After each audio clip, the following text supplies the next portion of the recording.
홍범구주라는 게 홍범이 대법이라는 겁니다. 예, 저기 홍범, 큰 규범. 그러니까 천하를 경영하는 큰 대법 이런 뜻입니다. 그래서 결국은 이게 아까 이결을 지금 우리가 해왔지만 로고스예요, 로고스. 이 나라를 경영한다는 게 얼마나 이게 복잡해. 나라를 경영하는 중용식으로 표현하면 달도예요. 나라를 경영하는 데 있어 언제, 어느 시기, 어느 인류라도 반드시 참고해야 할 대법을 그 달도죠. 통달된 도리. 언제 어디서나 먹히는 그 로고스를 달도 그럽니다.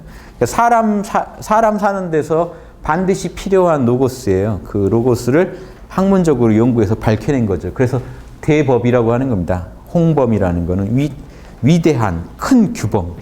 그래서 그거를 구주, 9개의 카테고리, 9개의 범주를 가지고 있다 해서 홍범구주 그럽니다. 그래서 이 범주라는 말이 여기서 나온 겁니다. 홍범구주에서 범과 주를 따서 우리가 카테고리를 범주라고 부르게 된 겁니다. 홍범구주가 9개의 카테고리로 이루어졌기 때문에. 그래서 원래 의미는 저 주만 원래 범주란 뜻이죠. 이 범이라는 건 법이란 뜻인데 지금 범주 그러면 요 카테고리 구획 나눠놓은 걸 말하는데 원래 한자로는 지금 저 주가 구획 나눠놨다는 뜻입니다. 밭전자가 있잖아요. 밭도랑 밭이 구획되어져 있는 모습을 주 그래요. 도랑주. 그래서 9개의 범주를 가지고 여러분 정치하는 것을 설명하는 겁니다. 근데 이 9개의 범주가 1오행, 보이시나 모르겠는데 1오행, 38목, 1육수, 2칠화, 4구금 하도 낙서 중에 낙서의 순서를 가지고 지금 그려놓은 겁니다. 이게 옛날 선비들이 그려놓은 거예요. 그래서 낙서의 원리가 가운데 5한극, 낙서의 원리가 구현되어 있고 이게 마방진이죠. 38목. 양쪽을 더하면 다 10이 되죠. 3하고 7 더하면 10이 되고 9랑 1을 더하면 10이 되고 6이랑 4, 2랑 8 다 더하면 10이 되고 가운데는 5가 있고 요 마방진이라는 게 나온 게 낙서, 즉 이 홍범에서 나온 겁니다. 홍범이 낙서예요. 낙수에서 받은 글이에요. 이 홍범이.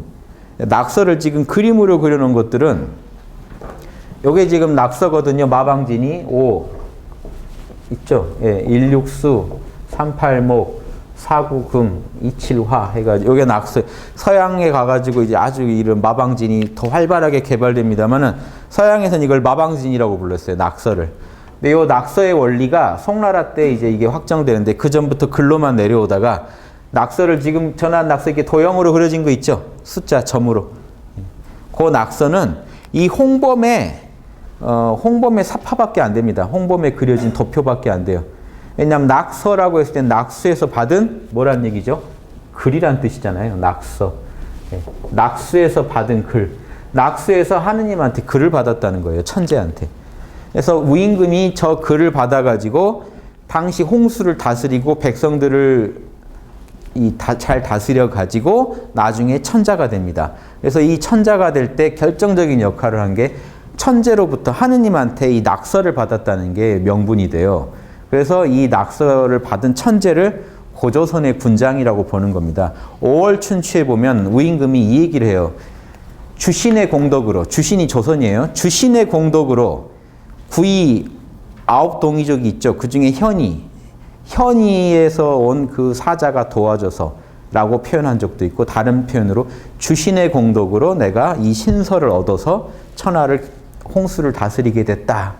주신의 공덕이라는 걸 계속 강조해요. 천하의 제후들을 다 모아놓고 주신이 날 이뻐해가지고 요 신설을 내가 받게 해가지고 나로 하여금 천하를 경영하게 했다라고 하는 걸 강조합니다. 그때 주신의 이상이라는 건요. 지금 한국에서 갔더니 오바마가 나한테 이렇게 잘해줬다 뭐 이런 얘기하는 것 같은 지금 미국 같은 이상이에요. 우리나라한테. 그래서 지금 하나라가 우임금이 천하를 다스리면서도 주신의 공덕을 얘기한다는 것 자체가 신채호 선생님도 여기에 주목해가지고 조선 상고사 보면 고조선의 도움으로 우임금이 요 낙서해라고 하는 홍범구주를 얻어가지고 천하를 경영했다 이렇게 봅니다. 그래서 실제로 지금 주무왕이 중국 천하 은나라를 이 우임금이 다스린 건 하나라죠. 하나라가 망한 뒤에 은나라가 들어섰죠. 은나라를 망하게 하고 지금 주나라가 왔는데 은나라 망하게 하고 주나라 무왕이 은나라를 치고 은나라 다스리면 되잖아요. 그냥 은나라가 정치 못했으니까 망한 거 아닙니까? 근데 이 골 때리는 이야기가 나오는 게 지금 홍범구주 이야기가 골 때리는 게 은나라를 멸망시킨 주나라 무왕이 은나라 정치 못한다고 멸망시켜 놓고 은나라 마지막 왕의 숙부인 기자를 찾아가서 정치의 도를 물은 거예요. 또 저 정치를 못하겠습니다. 정치의 도를 가르쳐 주십시오. 이 형식 자체가 되게 웃기죠. 그러니까 기자가 옛날에 우임금이 천재한테 하느님한테 이 글을 받아가지고 홍수를 다스리고 천하를 다스렸습니다 하면서 홍범구주를 설명해 주는 게 지금 이 내용이에요. 홍범편의 내용이에요. 그럼 이게 이상하죠. 기자는 왜 다시 은나라에 가서 은나라 기자한테 도를 묻고 있죠? 요게요, 당시 또 여전히 우임금의 전통을 계승하고 있는, 우임금이 주신한테 도를 배웠죠. 주신이 누굽니까? 동이족이죠. 은나라는 동이족이거든요. 주나라는 지금 주나라는 동이족이 아니고 주무왕이요, 동이족 또 성자한테 도를 묻는 형식을 또 취하고 있는 겁니다. 이해되세요? 그러니까 동이족한테 도를 못 받으면 안 되는 거예요. 지금 당시 중국의 입장은 동이족 군장이 인정을 해줘야 돼요. 마찬가지로 같은 동이족인데요, 하나라가 패도할 때요, 아주 무도한 하나라 마지막 왕 거랑이 엉망으로 정치를 할 때 은나라가 하나라를 치려고 하는데 당시 고조선 동이족이 응해주지 않아서 못 칩니다. 그러니까 동이족이 응하지 않으면요 못 쳐요. 그런데 마지막에 동이족도 응해요. 그때 하나라를 쳐요. 그러니까 이게 역학관계가요. 지금 고조선이란 걸 빼고 우리가 하운주를 읽으니까 제대로 안 읽히는 거예요. 하운주가 이렇게 변동할 때도요, 고조선의 이상이 엄청 큽니다. 이 문헌을 뒤지면. 그래서 실제 지금 우임금도 요순 때부터 이미 고조선의 영향력이 다 있기 때문에 황제 요순까지도 지금 홍산문화예요. 지금 고조선이. 그러니까 황제가 지금 중국 동북공정에서도 홍산문화의 그 비법을 가지고 가서 문명의 어떤 비결들을 가지고 가서 중원 땅에 전파했다는 거 아닙니까? 요순은 황제의 후손들이거든요. 그러니까 요순이 정치를 할 때도 맹자가 순은 동이족이다라고 말할 정도로 요순도 다 동이족들이라고요. 그러니까 또 고조선하고 연결이 되고 지금 우임금도 결국은 요순의 뒤를 이어 황제가 된 천자가 되는 배경도 동이족이 지지해 줬다는 얘기를 하고 있는 거예요, 지금. 예, 그래서 천재한테 홍범을 받았다, 낙서를 받았다는 걸 얘기하는 겁니다. 그리고 은나라가 하나라를 칠 때도 동이족의 그 영향하에서 일어나고, 지금 주나라가 은나라를 치고 난 뒤에도 은나라 기자한테 찾아가서 또 도를 묻고 있는 이 형식은요, 다 동이족으로부터 도를 전수받는다는 구조를 취하고 싶은 거예요. 이해되시죠? 이게 5월 춘추에 보면은, 중국의 역사서 5월 춘추 보면 이 우임금이 천하의 제후들을 모아놓고 주신의 공덕을 자꾸 찬양하고 있다는 것 자체가 말이 안 되는 얘기입니다. 자기를 찬양해야지. 내가 대단해서 이렇게 했다라고 얘기를 해야 되는데 왜 주신의 공덕으로 우리가 주신의 공덕을 잊을 수가 없다 이 얘기를 왜 하고 있냐는 거죠. 왜냐? 그 말이 먹히니까 한 거죠. 자기 찬양하는 것보다 주신이 나를 이뻐했다는 얘기를 하는 게 훨씬 먹히는 얘기였다는 거죠. 제후들을 다스립니다.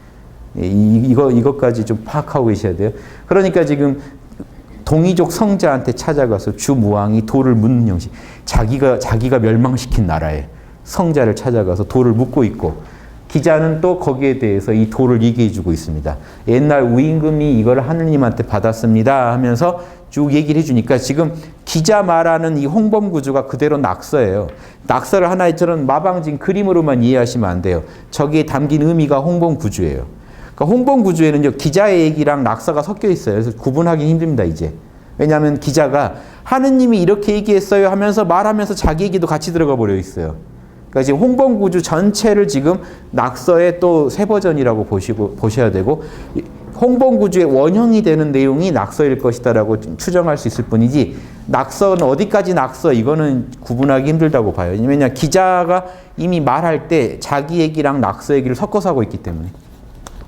그러면서 동시에 뭐도 알 수 있냐면 결국 주무왕이 동이족의 정치 철학을 물었을 때 기자는 결국 우임금이 받은 홍범을 얘기하고 있다는 거예요. 즉 이 홍범이야말로 고조선 쪽 홍산 문명 쪽에서 중국 땅에다가 제시해 준 정치 철학의 원형이라는 거죠. 정치는 이렇게 하라고 나옴. 그런데 홍산 문명이 결국 고조선 문명인데 고조선 문명의 통치 철학은 뭐죠? 홍익인간이죠. 널리 인간 이롭게 해라는 그것의 구체적 지침이 이겁니다. 두 개는 딱 맞게 돼 있어요. 왜냐? 홍범구주 읽어보시면요. 이 내용은 다 뭐냐면 결국은 어떻게 하면 백성을 이롭게 할 것인가에 대한 정치 철학이에요. 그러니까 이게 딱 맞죠. 한쪽으로는 홍익인간이 내려오고 한쪽으로는 홍범구주가 내려오는데 두 개를 맞추면 딱 맞단 말이죠. 하나의 철학에서 나온 이게 내용이란 말이죠. 이게 우리가 관심 갖고 홍범을 연구해야 되는 내용 이유고, 홍범을 오랜만에 하다 보니까 제가 좀 소개 말씀드리면, 홍범은 유교나 토교의 근원이에요. 유가 토가의 근원. 그래서 자, 노자가 주장하는 사상들이 결국은 서경에 나오고 근원적으로는 홍범에 나옵니다. 맹자가 얘기하는 왕도라는 말이 홍범에 처음 등장해요. 공자가 말한 대동사회에서 대동이라는 말이 홍범에서 처음 나와요. 오행이, 중국에서 오행이 처음 나온 문헌이 홍범이에요.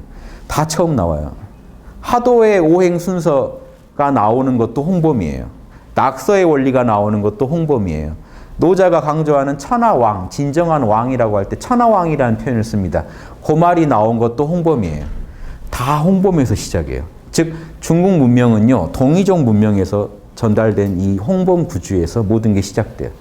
그게 단적으로 나와 있는 게 홍범 구주예요. 그래서 홍범 구주를 많이 보셔야 돼요. 이게 좀 어려운 부분도 있습니다만은 동이족의 정치 철학이 그대로 담겨 있고, 현상계에서 달도라고 아까 제가 말씀드렸죠. 현상계에서 정치를 할 때 반드시 고려해야 될 요소들이 다 다뤄져 있습니다. 이게 경영학으로도 최고의 학문이에요. 지금 최고의 내용을 담고 있다는 겁니다. 양심 경영학의 어떤 최고봉이 되는 책이기 때문에 오래되기도 했고 제일 내용도 깊어요. 그래서 이 노자, 공자가 다 연구한 책이니까 이렇게 좀 참고를 많이 하시기 바랍니다. 자, 그동안 이 얘기를 했어요. 첫 번째 오행을 설명했습니다. 금목, 수화토. 금목, 수화토. 수화, 목, 금, 토죠. 자, 첫 번째 오행을 다뤘습니다. 수화, 목, 금, 토. 수화, 목, 금, 토의 이 순서가 하도의 순서예요. 오행을 여러 순서로 얘기할 수 있습니다만, 물이 첫 번째고, 불이 두 번째고, 나무가 세 번째고, 쇠가 네 번째고, 흙이 다섯 번째. 요게 하도의 설명이거든요. 그래서 낙서 안에서 하도가 또 나옵니다. 그래서 홍범 안하에 중국 문명의 원형이 다 나오는 거예요. 자, 그래서 물은 아래로 흐르는 성질이 있고, 오행에 대한 규정도 여기서 처음 나와요. 불은 위로 타오르는 성질이 있고, 나무는 구부러지거나 고다지거나, 즉 부드럽다는 얘기입니다. 빳빳하기도 하고 구부러지기도 한다는 얘기는요, 움직일 수 있다는 얘기죠. 변형이 가능하다는 얘기고, 나무는 변형이 가능한데 쇠는요, 총혁. 한번 고쳐놓으면 딱 그 모양만 따른다는 겁니다. 고정돼 있다는 거예요. 쇠는 딱딱하다. 나무는 부드럽다. 쇠는 딱딱하다. 물은 아래로 흐른다. 불은 위로 타오른다. 흙은 식물을 농작물을 출산할 수 있다. 씨를 심으면 자라게 해준다. 엄마 같은 성격이 있죠. 그래서 땅을 되게 여성스럽게 바라보죠. 출산이 가능하다. 생명을 탄생시킨다. 이런 측면에서 땅을 봅니다. 그래서 이 오행은 이게 지금 한의학에서 쓰이는 겁니다. 실제로 지금까지. 자, 물은 짜다. 불은 불기운으로 나온 그 맛은 이제 쓰다. 나무 기운은 시다. 쇠 기운은 맵다. 그래서 토 기운은 달다. 그래서 오미, 인간의 5가지 맛을 오행에 배당하는 이런 것까지도 다 홍범구주에서 처음 나와요. 자, 홍범구주에서 오행을 자세히 얘기한 건요. 자, 인간의 문제를 풀어가려면요. 이 철학을 배우셔야 돼요. 인간의 문제를 풀려면요. 자연의 원리를 알아야 된다는 거예요. 자연은 어떻게 돌아가고 있는지, 오행으로 돌아가고 있다는 거예요. 그러니까 이 순임금에 대해서 맹자가 칭찬한 게 있어요. 뭐라고 했냐면요. 순임금은 명찰하시다 그랬는데 이 말입니다. 순임금은 밝으시고 잘 살피신다. 자, 순임금의 명찰이라는 게 되게 유명합니다. 근데 이 명은 어디다 썼냐면요. 만물에 밝으시고 뭘 잘 살피시냐? 인간의 윤리 문제에 되게 잘 살피신다. 요 두 개에 다 들어있습니다. 자, 성리학이라는 게요. 인간의 본성을 탐구하는 학문이고 사물의 로고스를 탐구하는 학문이에요. 사물의 원리와 인간의 본성에 밝아서 성리학입니다. 자, 유학의 핵심이에요. 저게 명찰이라는 게. 순임금처럼 되자는 게 학문이거든요. 유학이라는 건요. 공자가 순임금처럼 되고 싶어서 연구한 거예요. 동이족 최고의 정치 지도자이면서 성자인 진정한 왕도와 대동사회를 구현한 순임금, 요순. 특히 순임금의 그런 철학과 정치 방법론을 배우고 싶다는 겁니다. 그래서 공자는 요순만 팠다고요. 자, 그래서 이 맹자도 똑같아요. 그러니까 맹자가 강조하는 이 순임금의 특징이라는 건요. 맹자도 이렇게 이렇게 되고 싶어서 공부한 거거든요. 물리에 밝고 인간의 윤리를 잘 살필 줄 알아야 성자입니다. 그 위대한 성인이 돼요. 그러니까 홍범구주 시작할 때 왜 오행부터 시작할까요? 만물의 원리예요. 만물이 어떻게 돌아가는지 알아야, 물리를 알아야 인간의 원리, 그 안에서 인간의 원리도 나온다는 거죠. 이해되시죠? 자, 그러면 이 물리는 어떻게 될까요? 아까 제가 이결할 때 했던 건데요. 자, 오행이에요. 오행밖에 없다는 거예요. 아까 봄에는 만물 어떻게 되죠?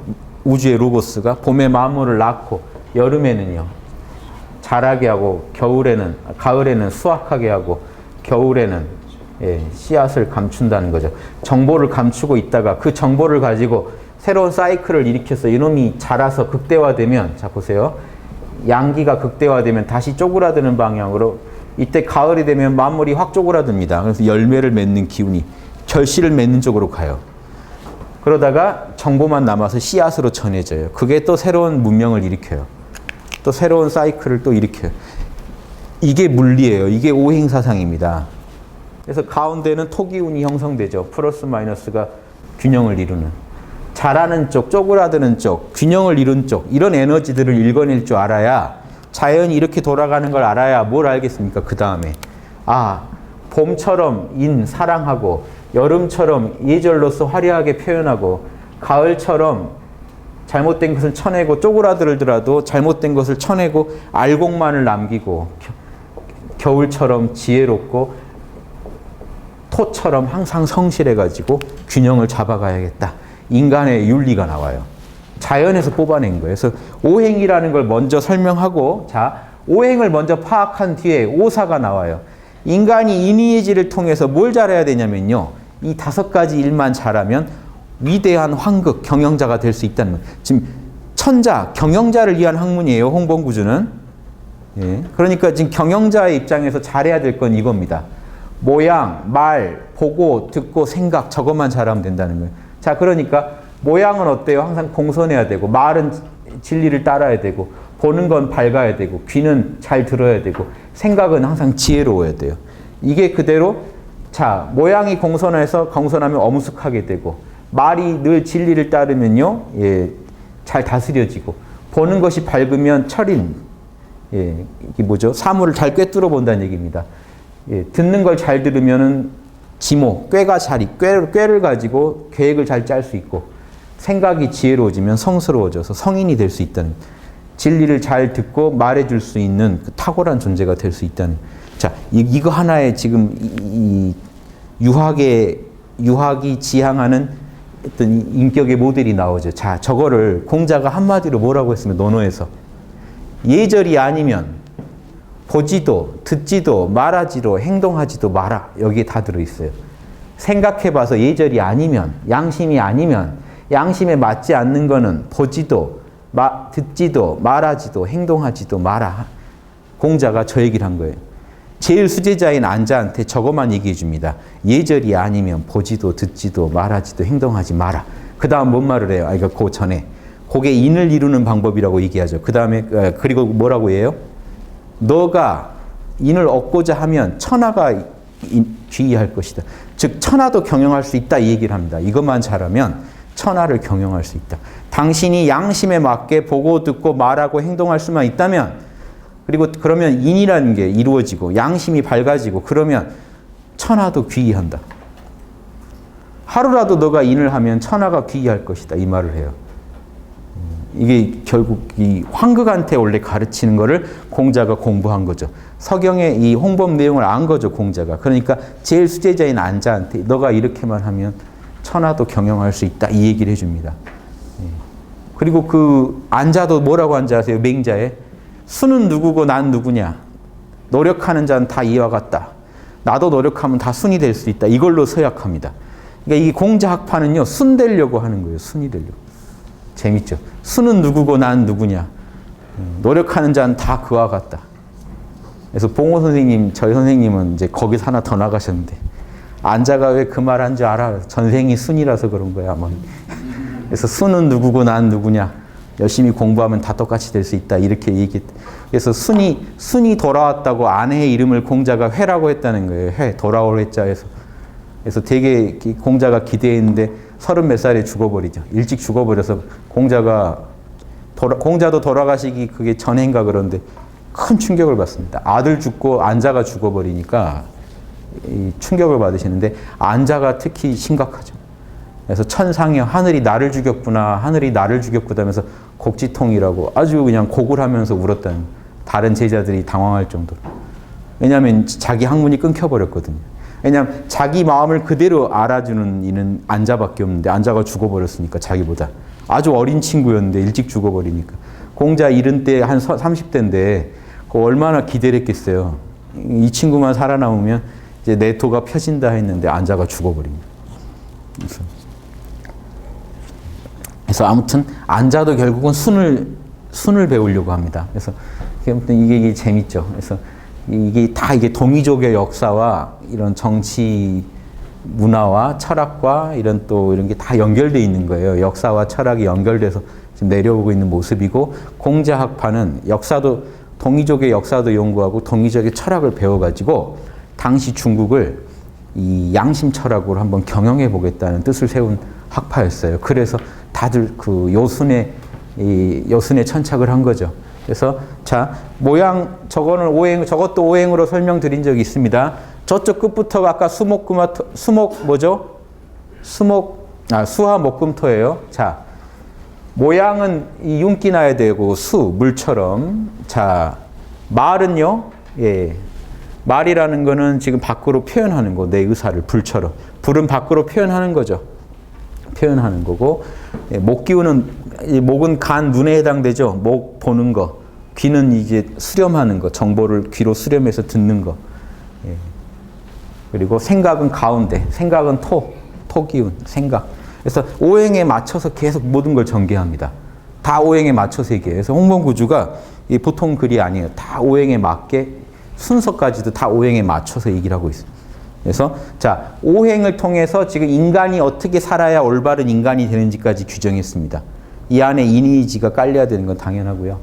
자, 그 다음 8정 세 번째. 그래서 그렇게 오행을 갖춘 인격자, 리더가 정치를 구체적으로 구현하면 어떻게 되는지 이걸 그때 보여드렸어요. 식, 화, 사, 사공, 사도, 사구, 빈, 사. 제가 이게 글로 뭘로 설명드렸죠? 자, 요거 먹는 게 제일 먼저입니다. 이쪽부터예요, 항상. 백성들을 아무튼 먹는 게 제일 먼저예요. 백성은 밥이 하늘이다. 이게 맹자가 한 말이거든요. 예. 임금은 백성이 하늘이고, 백성은 밥이 하늘이다. 먹어야 돼요, 아무튼. 그러니까 먹는 것부터 해결해 줘야 돼요. 이게 먹는 거 가지고 그러면 안 돼요. 그렇죠? 먹는 거 잘 먹게 해줘야 돼요. 정치 핵심은 먹는 거. 그래서 우리 농림, 축산이나 해양, 수산이나 다 먹는 문제죠. 요 부서, 이게 요즘 부서에다가 매치시켜봐도 다 맞습니다. 먹는 거. 그 다음에 재화. 여기 이제 기획재정부나 산업, 그런 통상자원부. 다 이게 지금 재화. 이거 보세요. 조개패자가, 조개가 화폐잖아요. 요게 물건을 바꿀 수 있다고 해서 변화하는 이 조개. 지금 이게 변화하는 화폐를 말해요. 예, 재정을 관리하는 거. 그 다음에 사는 제사사자거든요. 예, 그럼 이거는 문화입니다. 문화와 교육. 예, 어떻게 제사를 지내고 이런 걸 문화체육관광부 이런 데 해당되겠죠. 제사라는 건 하나의 문화고, 문화의 제일 대표고, 예전에는 이 문화를 가지고 어떻게 교육시킬 건가. 그래서 교육의 구체적인 문제는 사도 쪽에 가서 얘기하지만 여기서는 문화의 전승에 관심 많고, 사공이라는 건 공간을 담당하고 있다는 건 이거는 이제 주거에 관련된 거, 건설교통부 이런 겁니다. 건설 쪽.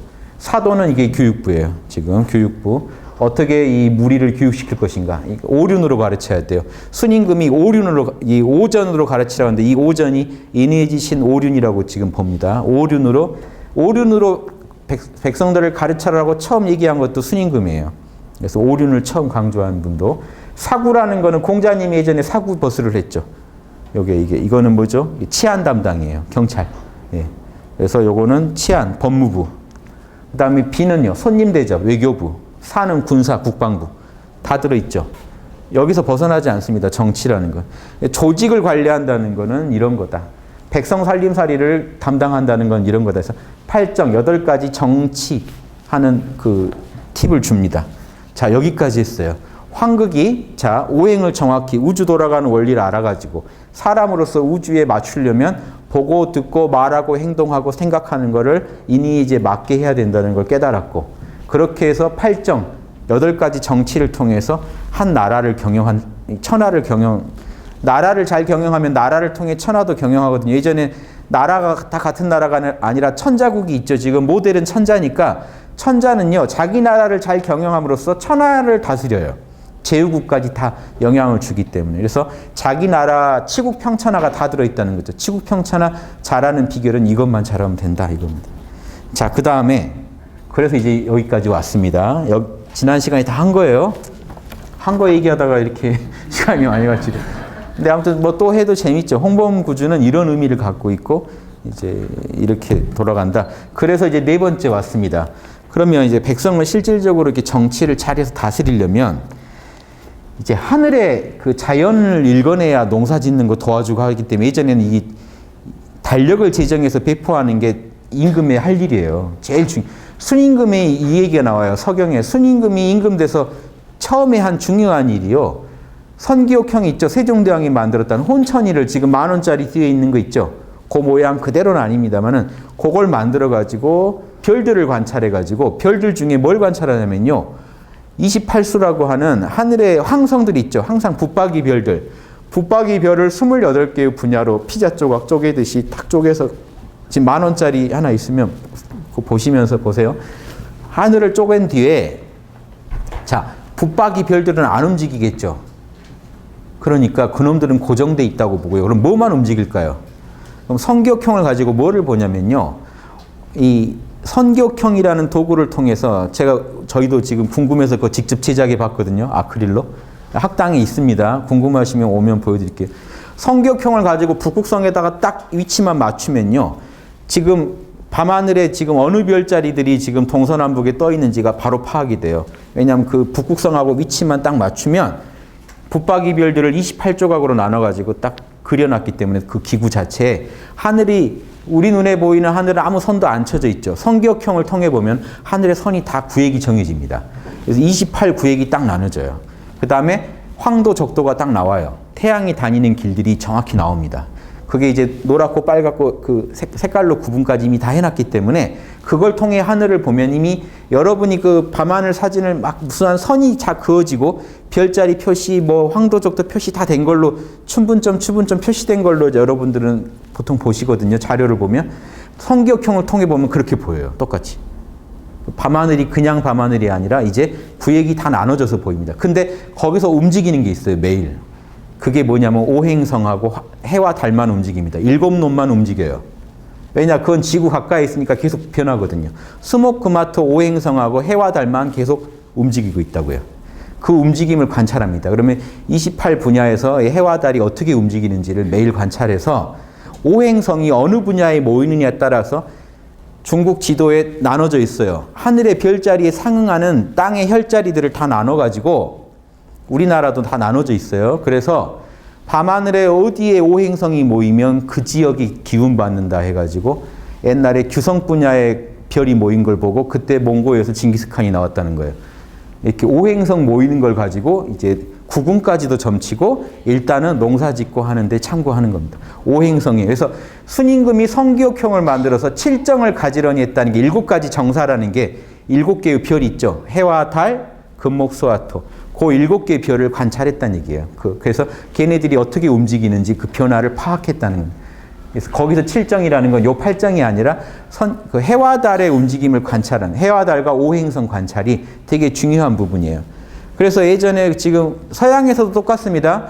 걔들만 움직이기 때문에 걔들을 주목해서 연구해가지고 로마 때 이미 지금 일주일 달력이 다 나왔어요. 지금 월요일, 그 화요일, 지금 우리 일주일도 그 오행성하고 해와 달로 구성되어 있죠. 월요일, 일요일, 금요일, 목요일 이게 다 로마에서 만들어진 겁니다. 서양에서 나온 거예요. 근데도 딱 맞죠. 그 이유가 거기도 다 그렇게 관찰했어요. 똑같이. 아무튼 이 7개의 별이 핵심이다. 변화의 핵심이다. 그래서 지금 이제 여기서 한 걸음 더 나아가서 오기, 해와 달과 그 28수의 별자들 그리고 오행성들을 관찰해서 달력을 만드는 거. 그래서 한 해 한 해를 파악하는 거. 이게 중요하다는 겁니다. 이게 이제 임금이 해야 될 되게 중요한 부분이에요. 한 해 한 해 그 이 자연 현상을 백성들한테 알기 쉽게 설명도 해줘야 되고 파악하고 있어야 돼요. 이해되시죠? 이게 예전에 항상 임금이 해야 될 첫 번째 중요한 일이 달력 배포입니다. 그 해 달력을 배포해야 백성들이 그걸 보고 거기 24절기대로 언제 농사 짓고 언제 뭐 하고가 다 1년 예상이 나와요. 그러니까 예전에 농업시대죠. 그러니까 백성들한테 올 한 해 농사를 어떻게 할지 그 설계, 그 플랜을 짤 수 있게 해줘야 돼요. 달력을 배포해가지고. 그래서 이게 아주 중요한 문제입니다.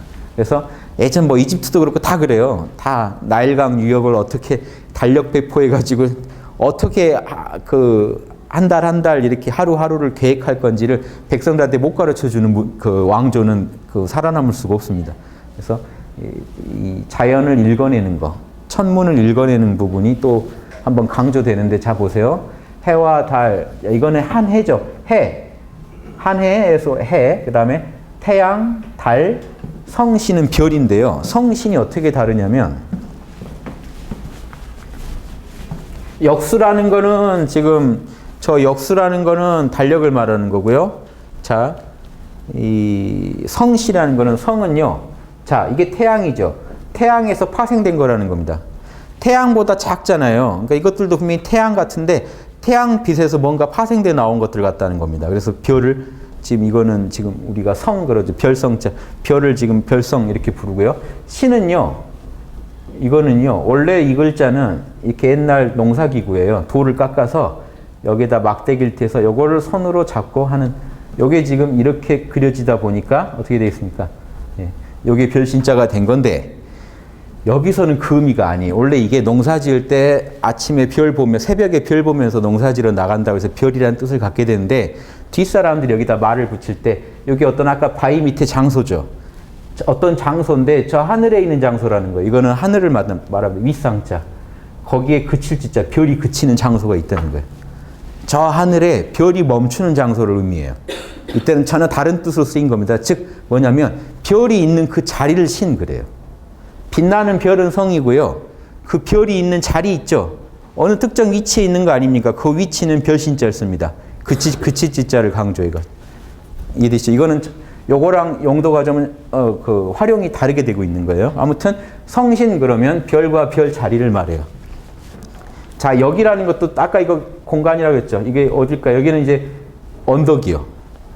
굴밑이 아니고 언덕에 별을 이렇게 심어놨어요. 예전에 농사를. 거기를 이제 한 걸음 한 걸음 그 벼가 심어진 자리를 따라 걷는 모습이 이게 역사역자입니다. 하나하나 추적해 간다고 역사역자. 그 벼가 심어진 자리를 하나하나 추적해 가는 모습. 그거를 가지고 이렇게 역사역자를 가지고 날일자. 이렇게 하루하루를 잘 헤아린다고 그래서 저게 달력 역자가 됩니다.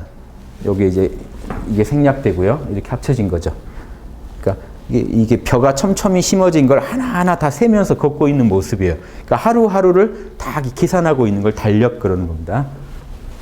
자, 여기까지 설명드렸습니다. 자, 그래서 보세요. 5가지 별이 우리가 반드시 따라야 할 5가지 이 기강이 되는 것들이 있는데, 그거는 한 해와 달과, 예, 여기서는 날이죠. 예, 여기서는 지금 하루, 한 달, 하루 이렇게 된 거죠. 1년 한 달 하루가 되고, 자, 성신, 별빛과 별이 머무는 자리, 그리고 역수. 지금 이 모든 것을 이 앞에 있는 4가지를 기록하는 거를 역수라고 달력이라고 한다. 자, 여기까지 하고 끝냈는데, 요 내용은요, 요 뒷부분은요, 나중에 나와요. 나중에 뒤에서 설명을 다시 하거든요. 그래서 거기서 설명드리고요. 원문은 지금 여기까지입니다. 5가지 기강이 되는 것들이 있다. 자, 이제 여기는 이제 이거를 잘 파악해야 된다. 정치를 하려면 이걸 잘 파악하는데 여기서 좀 더 들어가요.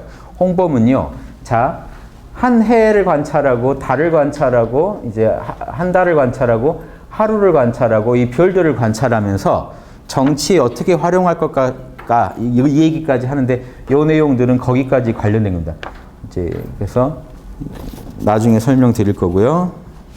그 다음에 5번째 황극으로 건너갈게요. 이야기를. 자, 이 황극이 황제 황자죠. 황제로서의 극치. 자, 무극 그러면은 하느님의 모습 중에 무극 그러면은 극치가 없는 극치라는 겁니다. 텅 빈 그 신성 자체를 말할 때는 하느님 자체를 무극 그래요. 태극 그럴 때는 거기서 우주가 나왔다는 측면에서 클테차를 써서 위대한 꼭지점에서 극치, 위대한 극치점에서 태극 그러는데 황극은 뭐냐면 경영자로서 권력의 꼭대기라는 겁니다. 권력의 꼭지점. 자, 우주를 경영하는 권력이 다 어디서 나옵니까? 하느님이요. 그래서 사실은 하느님이 황극이에요. 그래서 하느님이 황극이라는 걸 표현할 때 천황, 지황, 인황 이렇게 얘기하는 겁니다.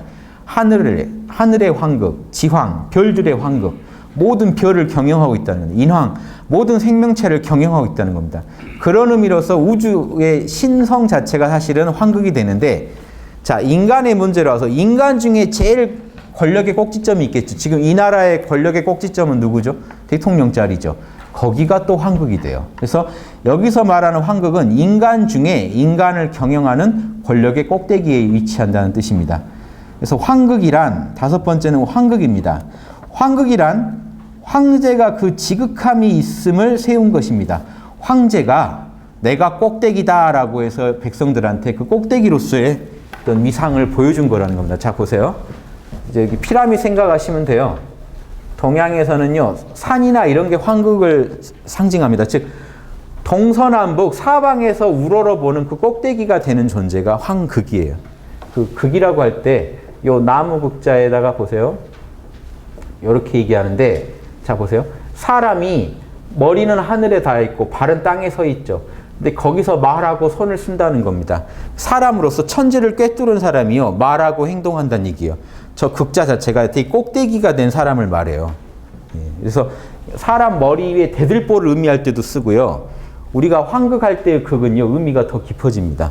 극치에 이른 사람이라는 거예요. 천지를 꿰뚫은 사람. 그래서 동양에서 천지를 꿰뚫은 사람은 하늘, 땅을 꿰뚫은 사람을 왕이라고 그러거든요. 왕을 말해요. 왕이 되면요. 자, 하늘이 보는 것처럼 보고 땅에 발을 디디고 서서 하늘의 안목을 가지고 땅에서 일을 할 수 있는 사람이에요. 말하고 행동하고. 그런 위대한 존재를 지금 말하기도 합니다. 황극 그러면. 그래서 극이라는 의미도 이런 게 있고, 황이라는 의미는 머리에서 빛이 나는 존재. 아까 그 흑토자는 사람의 모습일 수 있다고 그랬죠. 외계인 같은 사람이에요. 머리에서 빛이 나고 있는 사람. 요게 지금 이렇게 돼가지고요. 밑에는 흑토가 됐고, 그게 지금 요게 이렇게 흰 백자로 만들어진 겁니다. 뒤에 내려오다가. 그래서 이렇게 거쳐서 이렇게 그래서 머리가 광명한 빛이 나는 사람을 뜻해요. 황이란, 원래. 근데 이게 뭔 빛이냐? 도덕의 빛이에요. 안에 있는 명덕이 밖으로 터져나온 사람을 말해요. 덕성이 이니지가 밖으로 터져나와서 국민들이 그 사람만 보면 사방에 어디에서 봐도 그 사람을 보고 모델로 삼을 수 있는 사람을 황극 그래요. 황극이란 말은요, 표준이라는 뜻이 있어요. 사람 중에 표준, 극치, 모델. 제가 예전에 그런 얘기 들은 적이 있는데, 예전에 김연아가 제일 잘 나갈 때는 피겨의 황극이 누구예요? 김연아가 돼요. 왜냐면 누구든지 따라하고 싶은 그 사람이 황극이에요. 지금 배우 중에 가수 중에 누구 있겠죠? 그 사람이 황극이에요. 다 그 사람을 따라하고 싶을 때 그 사람. 힘이 거기서 나와요. 그래서 권력의 제일 핵심은 원래 천자 자리가 황극인 이유가, 근데 이게 황극이 제대로 서려면요, 황극이 섰냐 안 섰냐는 달라요. 자리는 황극 자리인데 이 사람이 도덕성을 못 갖추면 어떻게 돼요?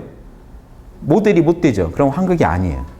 실질적으로 황극이 아니게 되죠. 그래서 임금 자리에다가 도덕성이 제일 밝은 사람을 앉혀야 된다는 사상이 이미 있는 거예요. 황극 사상에는요, 그 시대 그 인간들 중에, 백성들 중에 도덕성이 제일 밝은 사람이 황극에 올라야 한다는 게 전제되어 있어요. 그래서 요 임금이 어떻게 했냐면, 백성들 중에 누가 제일 도덕성이 높냐라고 물었더니 순임금이 제일 높다고. 그때 임금이 아니죠. 순이 제일 높다고 보고가 들어왔어요. 왜 그러냐 했더니 뭐라고 얘기가 들어왔냐면요, 순이 바닷가에 살면서 낚시를 하고 다니면요, 거기에 마을이 18사략에 나옵니다. 마을이 형성되면서 물고기 가지고 속이는 일이 없어졌대요. 그러다가 순이 숲에 들어가 밭을 일구며 살면서 도자기를 구우니까 도자기 치수가 딱 정확하게 나오고 또 마을이 형성됐대요. 그 주변에. 순이 움직이면 거기 주변에 마을이 형성되면서 그 안에 사람들이 양심적으로 변해버려요. 이게 보고가 들어오니까 요임금이 자기 딸 둘을 붙여줍니다. 그때는 자매가 한 남자한테 시집가고 했나 봐요. 그래서 이 순임금이 그렇게 해서 사는데 왕의 사위가 됐는데도 조금 더 그전이랑 행동하는 게 달라지는 게 없어요. 그리고 온갖 자리를 몇십 년간 시켜봐요. 요직을 다 처리해냅니다. 그렇게까지 2세 교육을 시킨 뒤에 요임금이 물려줘요. 요게요, 지금 자본주의 어느 지금 기업 못지않게 철저한. 그러니까 또 사위 자리를 주는 건 또 그런 것도 있는 것 같아요. 왜냐면 너무 이게 그냥 그 가족 관계를 안 맺으면 또 불안한 요소가 있으니까 그런 어떤 방편으로 쓴 것 같아요. 이게 실제 로마에서 그렇게 했습니다. 로마가 제일 잘 나갈 때 로마 오현제 시대는요, 아들한테 안 물려줄 때예요. 아들한테 물려주면서 오현제 시대가 끝나요. 그러니까 아들이라고 주면 망해버려요. 마르크스 아우렐리우스 명상록수 쓰신 분 있죠? 그 양반이 오현제 중에 마지막 임금이에요. 그 양반이 아들한테 암살당했다는 그 설을 가지고 글래디에이터라는 영화도 만들었는데 그게 아들이 완전 문제아였거든요. 근데 아들한테 물려줘요. 그러면서 그 로마가 망합니다. 그래서 그 아들한테 안 물려줄 때는 안 망하는데. 그런데 그럼 어떻게 물려주느냐? 제일 총명한 아이를 잡아서요, 왕이 양자로 받아들여요, 로마는. 그러니까 아무튼 인척관계는 억지로라도 만들어요. 대신에 아들한테 주는 게 아니라 제일 유능해 보이는, 총명해 보이는 아이를 데려다가 양자로 키워요. 그러면서 훈련을 시켜서 나중에 물려줘요. 그런데 마르크스 아우렐리우스는 아들한테 물려주면서 그 오현제 시대가 끝나요. 로마도 똑같다는 거예요. 그게 동이족들 전통이 요 순처럼 도덕성 제일 밝은 사람한테 찾아서 그걸 물려줘야 돼요. 그래서 순이 찾은 게 이제 우임금인 거죠. 근데 우임금이 왜 욕먹냐면 우임금부터는 아들한테 물려줬어요. 그래서 하왕조가 만들어져 버려요. 요수는 왕조를 안 만들었어요. 아들 있었어도 아들 다 있었습니다. 아들한테 안 줬어요. 그게 황극 정신을 계속 계승했던 거예요. 요순이. 그게 예전 우리는 단군 전통일 거라고 보는 겁니다. 그러니까 고조선에서 단군들이 물려주는 방식은 그 오가가 모여서 추천한다거나 아무튼 제일 그 시대에 도덕성 밝다는 사람한테 물려줬을 거예요. 아들한테 물려주기보다. 그게 이게 황극 사상이거든요. 황극 사상에서 거기까지 읽어내셔야 돼요. 황극은요, 도덕적으로 모델이 안 되는 사람을 왕에 앉히면 안 돼요. 아들이란 이유로. 이게 기본 전제입니다. 한번 보실래요? 조금만 더 할게요. 황극이란 황제가 그 지극함이 있음을 꼭대기 자리를 이제 지키는 건데, 세우는 건데, 오복을 거두어서 여러 백성에게 그 복을 펴서 주면서 백성들한테 복을 나눠줄 수 있는 사람인데, 여러 백성이 그대의 극치점이 됨에 대하여 이제 왕한테 가르쳐 주는 거니까 당신도 황극이 돼야 된다 이 얘기를 하면서 이 얘기를 합니다. 여러 백성이 그대의 극치점이, 그대가 인간 중에 꼭대기가 된다는 점에 대해서 그대의 지극함이 됨을 보호해 줄 것입니다. 당신이 백성들한테 복을 이렇게 펼쳐내면 백성들도 당신이 꼭대기라는 사실을 인정할 겁니다. 권력의 정점이라는 걸 인정할 겁니다. 대저 여러 백성에게 사특한 붕당이 없고 백성들이 붕당을 지으면 안 된다는 거예요. 이런 정당제도 인정 안 합니다. 황극사상은. 임금이 도덕성으로 가장 표준이 돼야 되고요. 신하들은요, 양심에 맞으면 하고 안 맞으면 안 해야지 패거리를 지어서 각자 당을 위해서 움직이면 안 된다는 거예요. 패거리 문화를 절대 반대해요. 그래서 붕당이 있으면 안 돼요. 사특한 붕당이. 사람들에게는 절대 패거리 문화가 있으면 안 돼요. 그 이유는 뭐냐면 오직 임금이 지극함이 되기 때문입니다. 표준과 모범이 되기 때문에 임금이 보여주는 도덕적인 그 표준적인 모습이요, 백성들한테 그대로 전파돼야 된다는 겁니다. 그러니까 중간에 붕당을 지어가지고 그거를 당론을 가지고 국익을 방해하면 안 되고 왕이 펼치는 어떤 그런 도덕성의 문화에 그 어떤 패거리 문화가 끼어들면 안 된다는 거예요. 자기 패 위주로 뭔가 일을 처리하려는 움직임이 신하들 안에 있으면 안 된다는 거예요. 이게 황극사상입니다. 이걸 누가 좋아했겠어요? 조선시대 때. 영종조가 좋아했어요. 그래서 정조는 황극변이라는 걸 씁니다. 나 말고 다 붕당 다 깨자라 하고 이렇게 붕당 타파. 탕평책을 쓰는 게 왕의 길은 탕탕평평해서 왕이 가진 도덕성이 백성들한테 그대로 전파돼야 된다는 게 홍범 사상이라 홍범구주에 나온 말이에요. 왕도 탕탕평평이. 탕평책이란 말도 영조나 정조가 썼던 말이 홍범구주에서 가져온 거예요. 지금 이 부분. 그럼 대신에 임금이 황극이 돼야 되죠. 어려운 문제가 있어요. 그러려면 임금은 도덕적인 표준이 될 수 있어야 돼요. 과연 영정조가 그랬는가는 또 모르는 얘기입니다만 아무튼 그 붕당의 문제점이 그거예요. 당을 찍고 나면요. 국익을 위하지 않고 당익을 위한다는 거예요. 그 당의 목적에서 살아 움직이는 하나의 생명체가 돼버린다는 거예요. 그래서 진짜 이 임금이 표준이 되려면 중간에 저 신하들이 붕당을 지어가지고 왕의 정치, 황극의 어떤 정치를 막으면 안 되거든요. 그래서 이런 부분. 그래서 아마 우리 옛날 고조선 철학은 저렇게 신하들 간의 붕당을 인정하지 않았을 겁니다.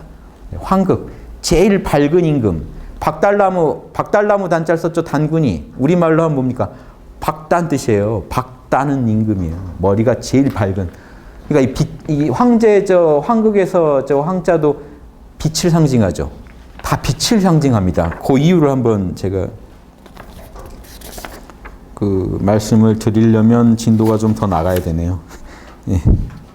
저기 제가 시간 없으니까 뒤에 여기만 한번 읽어드릴게요. 자, 여기 황극은 주제자로서의 극치점, 경영자로서의 극치점이라는 뜻이거든요. 그래서 황은 사방을 바르게 주재하는 최고 경영자 자리를 말합니다. 경영자로서 최고의 꼭대기에 위치한 분을 황극이라 그래요. 그런데 자 보세요. 15페이지 가보실래요? 서경 집전. 서경에 줄을 냈는데 그 서경에 3-5-5 있죠. 그 미리 맛보기만 한번 말씀드리면 여기 세 번째 줄 보세요. 천자의 빛에 가까워질 것이다. 자 보세요. 황극이 펼치는 말은 떳떳한 법도 양심법에 맞아야 된다는 얘기죠. 법도이며 그대로 가르침이 되니. 자, 황극에 해당되는 임금이 하는 말은요. 지금 거의 성인이에요. 내성애왕이라고요. 왕이 하는 말은 다 지금 로고스의 말만 한다고요. 양심의 대변인이란 말이죠. 왕이 하는 말은 그대로 양심법에 양심법에 그 언어화된 표현이란 말이죠. 그러니까 양심법 그대로의 가르침이 되니까 바로 하느님의 가르침이라는 거예요. 하느님의 가르침이 그대로 지금 왕을 통해서 나오고 있다는 얘기예요. 이 정도 돼야 황극이에요. 그러니까 대저 여러 백성이 황극이 펼치는 말, 황극이 하는 말은 결국 로고스고 양심법이죠. 우주법이고. 그걸 따르 가르침을 삼고 실천해버리면 어떻게 돼요? 천자지광, 천자의 빛에 가까워진다고 합니다. 천자처럼 밝아진다는 거예요. 이래서 천자가 백성의 부모가 되고 천하의 왕이 된다는 거예요. 이게 노자가 말한 천하왕이 여기서 나온 말입니다. 진짜 천하의 왕이 되려면요. 도덕성으로 완벽해야 된다는 거예요. 왕이. 자, 그런데 서경의 집전 그 주에 뭐라고 했는지 보세요. 여기서 말한 빛은 도덕지 광화, 도덕의 빛을 말한다. 천자는 여러 백성과 본성에 있어서 동일하기 때문에 여러 백성이 황극이 하는 말을 가르침 삼고 실천하면 천자의 도덕의 빛에 가까워진다는 소리다. 이 집전은 누가 했냐면 주자 제자가 낸 겁니다. 주자 제자가 낸 서경 집전에 어떻게 설명했어요? 지금 천자의 빛이라는 거를 이 황극이 가지고 있는 이 빛, 단군이 의미하는 밝은 임금이라고 했을 때 그 밝은 빛, 우리나라의 임금들은 다 밝음이 들어가 있습니다. 동명왕, 해 뜨는 동쪽에 그 광명함을 갖고 있는 왕, 박혁거세, 다 빛날 혁자의 혁거세라는 게 빛날 혁자입니다. 박은 박단 뜻이고요, 우리말로. 밝게 빛나는 임금, 다 이래요 지금 뜻이. 박다는 거예요. 은나라 수도 이름이 박이에요, 박. 우리말로 하면 박이에요, 박. 홍산 문명의 홍산이라는 건 박산이에요. 그렇죠? 다 박다는 뜻을 동이족들은 좋아합니다. 밝다. 그러니까 지금 이 임금은요, 밝은 사람 중에 제일 밝은 사람이어야 돼요. 그래서 박달나무 단자를 써서 단군이라고 그 한자를 취할 때 왜 하필 박달나무 단자를 취했겠냐는 거죠. 그 음은 원래 있는 음이겠지만 음이 먼저고 한자는 다음이니까 한자를 붙일 때 박달나무 단자를 붙였단 말이죠. 박다는 뜻을 자, 이런 식으로 생각하시면 황극이라는 건 우리 단군입니다. 지금 동이족의 군장은 단군이 어디서 나왔는지 제가 예전에 한번 추측한 말씀 드린 적 있죠. 지금 그 동이족들 저기 바이칼 쪽에서는 하느님을 탱글이라고 그래요. 탱글이. 그리고 임금을 칸이라고 한다고요. 그럼 탱그리 칸이 뭐겠습니까? 천왕이란 뜻이에요. 삼국유사에 보면 환웅천왕이란 말이 나와요. 천왕, 하느님 왕, 하느님과 같은 왕이라는 거예요. 그러면 이게 여기서 똑같죠 지금. 황극은 하느님이란 말이 나오죠. 탱그리 칸이라는 게서 거기서는 그 어떤 당칸이라든가 예, 그런 의미 나온 것 같아요. 그거를 한자화한 거죠 나중에. 당 임금 군자로 칸을 대신하고 당이나 그 탱글이 해당되는 그 글자는 박달나무 단자에서 가져온 것 같아요. 그래서 뜻은 이어지게 밝은 임금이란 뜻으로 하느님처럼 광명한 도덕성을 지닌 임금이란 뜻이라고 보면 제일 무난할 겁니다. 그래서 이 지금 고조선과 연결 지으면서 보아야 돼요. 이 은나라의 통치 철학 홍범의 황극사상이라는 것은 진정한 임금은 도덕적으로 광명한 사람이다. 그럼 대학에 나온 명덕, 광명한 덕이랑 연결 지어보면 어떻게 돼요? 광명한 덕을 밝힌 사람이에요. 밖으로까지. 온 국민이 알아보게 밝힌 사람이에요. 황극은. 자기 혼자 안에서만 빛나고 있는 게 아니라 도덕을 밝혀서 그 사람의 아까 뭐랬죠? 그 사람이 생각하고 말하고 보고 듣고 행동하는 모든 게 국민들한테 모범이 되는 사람이에요. 이해되시죠? 예절이 아니면 양심에 안 맞으면 안 보고 안 듣고 말 안 하고 안 행동하는 게 모든 그런 판단까지도 모든 백성들한테 모범이 되는 존재가 황극이고 그 황극이 섰다는 얘기는 자리만 준다고 서는 게 아니에요. 천자자리 줬다고 황극이 서는 게 아니라 진짜로 그런 도덕적인 모델이 될 만한 덕량을 갖고 있어야만 백성들한테 군림할 수가 있어요. 그게 그 황극이 예전에 토인비가 역사 연구에서 말한 창조적인 지배자죠. 창조적인 그런 소수죠. 지배적 소수자가 되면 황극이 안 되죠. 지배만 하려고 하고 창조적인 대안을 못 제시하면 황극이 아닙니다. 황극이란 말하고 토인비가 말한 창조적인 소수자라는 거, 문명을 지배하는 딱 맞는 게요. 토인비가 뭐라고 했냐면요. 그 문명이 갖고 있는 도전에 대해서 응전해내는 사람만이 창조적 소수자라는 거예요. 그 응전한 그 내용 있죠. 그 답안은 그 문명 전체에 걸쳐 복사가 일어난다는 거예요. 복사가 일어나야지 창조적 소수자고 그 사람이 나왔을 때 한 문명은 흥기되고 창조적 소수자가 사라지고 지배적 소수자가 군림할 때 더 이상 창조력이 없어요. 복사하고 싶은 게 없어요. 그 문명의 구성원들이. 그러면요. 군림만 하지 더 이상 창조적 대안을 못 내놓고 역사의 도전에 대해서 응전을 못 한다는 얘기입니다. 그러면 문명이 망해간다고 하거든요. 황극이라는 표현하고 너무 딱 맞죠. 황극은 어떤 존재입니까? 그 시대가 갖고 있는 도전에 대해서 도덕적으로 응전한 사람이고 그 도덕적인 그 응전의 내용이요. 전 그 나라의 국민들한테 복사가 이루어지는 존재예요. 그러니까 꼭대기가 되는 거예요. 도덕적 역량이 없으면 꼭대기가 되고 싶어도 못 됩니다. 왜냐하면 따라할 수가 없거든요. 백성이 도저히 못 따라하겠어요. 그 대통령이 하는 거를. 그럼 끝난 거예요. 못 따라하겠다고요. 나 저렇게 살면 안 될 것 같아. 이렇게 느껴지고 오히려. 여러분 이거 꽝인 거죠. 이게 동이족은요. 이게 정치 철학의 핵심입니다. 도덕적으로 뛰어난 그 시대 완벽이라는 건 없지만 그 시대에 인류 중에 국민 중에 제일 도덕적으로 밝은 사람을 뽑아서 위에다 올려야 된다는 거예요. 안 그러면 동이족은요. 안 따라가요. 절대.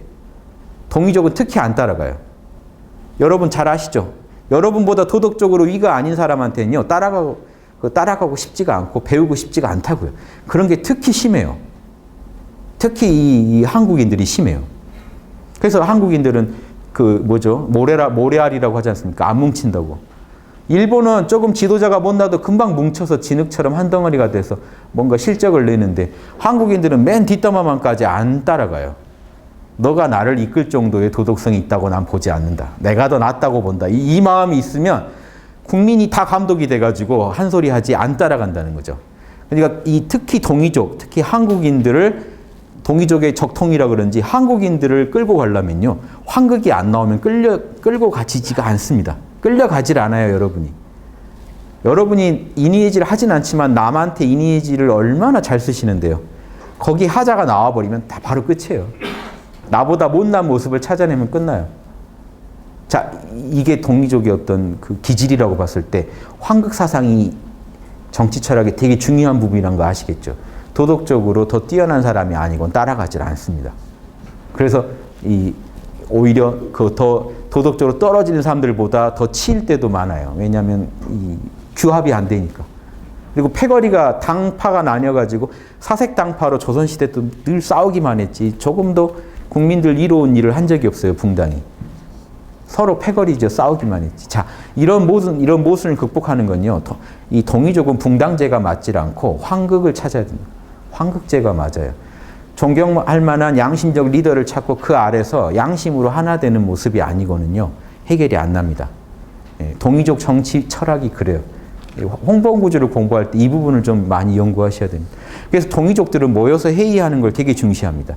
세종도 회의를 잘했고 뭐 몽골족의 그 쿠릴타이나 다 우리의 화백회의나 회의 문화예요. 회의 문화가 왜 중요하냐면요. 진짜 황극이라면요. 신하들을 설득할 수 있어야 돼요. 도덕적으로. 그 장이 회의의 장입니다. 그런 식으로 회의가 그러니까 패거리 지어서 붕당이 모여서 회의하는 게 아니라 자명하면 받아들이고 찜찜하면 거부하는 그런 양심적인 회의 문화가 중요하고 거기에서 임금의 역할이 엄청 중요해요. 세종 때나 조선시대 때 세종 때나 회의 문화가 잘 돌아가요. 왜냐하면 세종이 그걸 감당하니까 돌아가요. 무슨 말이 나와도 그걸 하나로 엮는 힘이 있으니까 돌아가요. 심지어 세종 때 계속 반대만 했던 사람도 죽을 때 내가 말을 하면 들어주는 왕이 있어서 나는 정말 행복하게 살다 간다 하고 그러니까 싫은 소리를 해도 왕은 그걸 감안해가지고 더 자명한 답을 찾아가 버린단 말이죠. 그리고 세종이 절대 반대 소리 하는 사람을 안 버려요. 저 사람이 있어야 우리가 맞는지 틀린지가 검증이 된다고 꼭 회의에 끼어요. 그러니까 허절한 사람이 계속 반대만 했는데도 넣어줘요. 허저 죽을 때 그래요. 태평성대를 태어났고 내가 내 말에 반응해주는 내 말을 받아들여주는 왕이 있어서 행복하게 살다 간다 하고 죽었단 말이에요. 이 정도가 돼야 회의 문화입니다. 그러면 황극이 아니고 그 회의를 주재 못해요. 왜냐하면 자명한 걸 따르고 자명하자는 걸 거부할 수 있는 공정함이 없다면 왕한테 그 회의가 좀 진행되다가 욕 나오고 끝나겠죠. 저 자식 잡아 쳐넣어 이러고 끝나겠죠. 누가 말을 합니까 왕 앞에서. 조선시대에 걸쳐서 드라마에서나 말 잘하지 신하들이 말 잘 안 했대요. 왕 앞에서 누가 막 함부로 얘기해요. 그러니까 말을 하게 만드는 것도 이 왕의 역량이란 말이죠. 그래서 화백이란 말이 중요합니다. 여기까지만 할게요. 화백회의가요. 백이라는 거 흰백자가요. 이게 호롱불입니다. 이 빛이 드러나는 거에서 밝다는 거예요. 여러분 속을 밝히는 거를 백 그래요. 주인 백, 내가 말한다 이거예요. 화백이라는 건요. 각자가 말을 하는데 그게 조화를 이룬대요. 그게 뭘까요? 양심에 맞는 말만 하니까 조화가 이루어지죠. 그러니까 회의 참석자는 당파를 생각하면 안 되고 양심에 맞나 안 맞나만 고려해야 되고 양심에 제일 그 전문가가 리더로 있기 때문에 모여서 얘기를 하면 화백이 되는 거죠. 이해되세요? 이런 게 동의문화입니다. 지금 우리나라 보면 국회나 다 이게 안 맞아요. 저는 이런 걸 제안합니다. 동이족은 동이족답게 해야지 서양에서 들여온 그런 정치 이론을 가지고 억지로 돌리니까 안 맞는 겁니다. 동이족은 그런 거랑 안 맞아요. 당파 쪽에서 한 번도 재미 본 적이 없어요. 우리 민족은. 그래서 저는 정당제도 그 정당제가 중요한 게 아니라 자명한 결론을 내리는 회의 문화가 중요하다는 겁니다. 그 회의 나가가지고 자기 당파 이롭게 할 생각하고 있으면 그 이미 꽝이죠. 그런 회의 하나만 합니다. 그럼 힘센 당이 이기겠죠. 아무 의미가 없죠. 이해되시죠? 그래서 무슨 자명한 걸 기대합니까? 당파를 떠나서 모여서 자명한 것만 결정하는 국회의원들을 많이 뽑아놓으면요. 회의를 할 때마다 탁월한 결론들이 계속 나올 겁니다. 그게 황극 문화라는 거예요. 그리고 그거를 감당할 수 있는 리더. 모델이 되고 표준이 될 수 있는 도덕적인 리더를 뽑자는 거. 이게 황극사상이라는 거 말씀드리고 또 홍범의 핵심은 황극사상입니다. 황극사상을 다음 시간에 좀 더 자세히 알아보도록 하겠습니다. 예, 여기까지 마치겠습니다.